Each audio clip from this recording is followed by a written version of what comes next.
on Sunrise. Now, the European Medicines Agency is going to hold a public hearing in London today as part of a review on the safety of pregnant women taking anti-epilepsy drug valproate.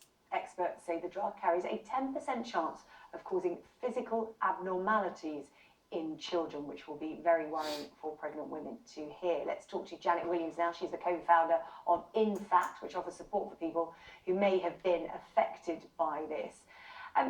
So talk to me about valproate and pregnancy.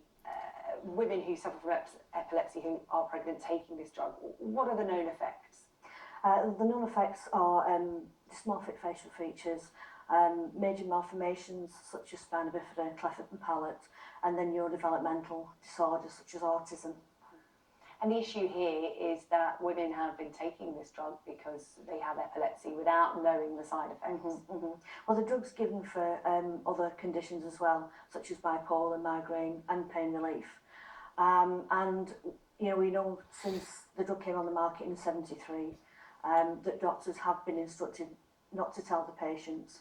And we truly believe that if it hadn't have been for our campaign started in 2013, being called in by the MHRA, we stated to them then that women weren't getting the informed choice and that the yellow card system was obviously failing.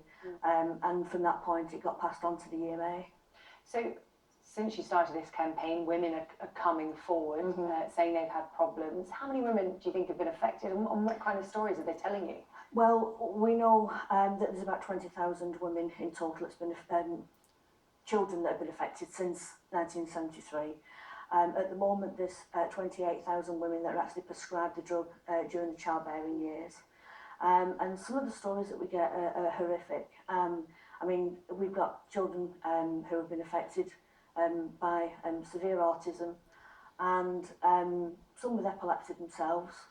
You know, and it's devastating to see the families struggle the way that they do, with educational problems, fighting for support. It's just devastating to watch them suffer the way that they do. Is this just an unfortunate side effect, or do you think there is somebody out there who needs to bear responsibility? They need to bear responsibility, definitely. I mean, we know for a fact that this has been going on since licensing. The MHR were told that there were problems with the drug at licensing, and we know through the Committee of Safety and Medicines that this has been covered up for 43 years, that they were aware, yet they decided to instruct doctors not to tell the patients.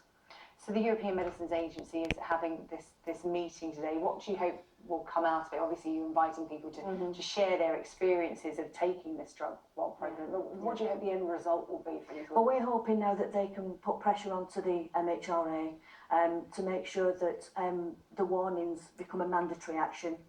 We've been calling for that for some time, and I think it's time that actually happened, and women did receive a full informed choice. And Janet, what would you say to any women who are watching who feel that they may have been affected? Because obviously, as you said, this investigation that you've been running has been going for a number of years now, and some women might be watching Sky News this morning and this is the first they've heard of it. Well, first and foremost, don't stop taking the medication. Go and see your doctor, or talk to your neurologist.